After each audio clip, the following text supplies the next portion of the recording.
Thank you, Blaine, and welcome back to our SABC News Channel 44 viewers. I'll step out of shot just a little bit. As you can see, that is the military hardware that is just about to hit our streets.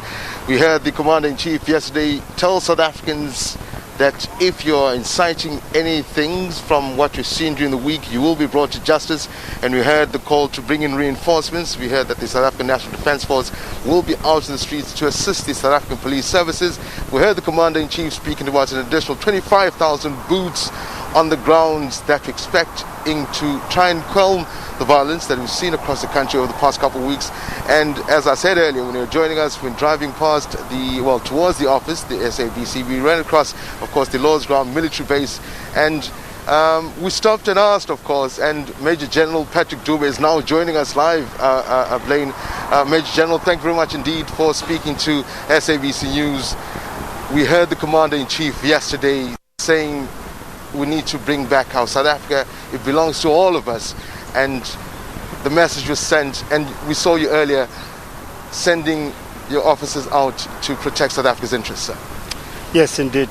Firstly, I just want to really extend my gratitude to the South African community, more especially here in KwaZulu-Natal, who have come all out after the aftermath and assisting us and giving us information of vulnerable areas. And I want to believe we have been very quick as well in terms of reacting to their messages. The feedback that I'm getting from these South Africans, especially in KwaZulu-Natal, has been very positive. Our mission here is a very simple one. We are here to support the South African police services in restoring dignity, restoring order here. And we are also here to support other state departments so that we restore order here in South Africa. Here KwaZulu-Natal should return to normality. And that is our main aim as well here. We have mobilized soldiers in big numbers. We have mobilized our prime mission equipment, and we are here to do our duty. Major General, we saw you brief your men a short while ago. There's always a question South Africans tend to ask: should we fear the South African National Defence Force? There's this perception that when these men come out, these strong men who we want to defend the country in times of war, would be a bit too strong for the ordinary man. But the message from you is not so.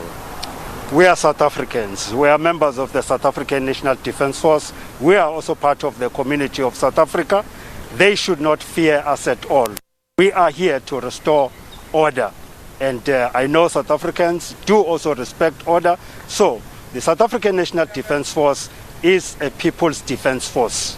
We are not here against the people of South Africa. We are here against the criminal elements that are plundering, that are looting and destroying the property. Those ones will feel the might of the SANDF for sure. You spoke about, Major General, the hotspots or areas that you received information from the South African public. The question is then, where to from now? Where are we deploying to? What have you picked up from your intelligence that needs to be reinforced, sir? South African community and of course the intelligence services are giving us information. We are responding to that. We are not in a position to divulge who are those people, but the South Africans, especially in KwaZulu-Natal, will see us reacting to those hordes. In terms of numbers today, can you tell us maybe a couple of numbers, how many you're deploying here in Durban or in KwaZulu-Natal, sir? We have deployed members of the army in big numbers. You can be sure of that. We'll try by all means to cover all hotspots. Major General Patrick Dube, thank you very much indeed for joining us there. Well, Blaine, there you have it. That's Major General Patrick Dube. The men and women of South Africa are just about to be deployed out there to safeguard what is South Africa's national interests, of course, national key points as well. We've seen a couple of the South African National Defence Force members already from Pietermaritzburg. When we arrived as well, we saw some of them at the legislature. So some you see, some you don't, but as you heard Major General Patrick Dube saying, they are out there defending South Africa's interests. And with that, I'll hand matters back to you in studio, Blaine. All right, Thabiso Sithole, live for us in the Port City. We thank you very much indeed for your reporting.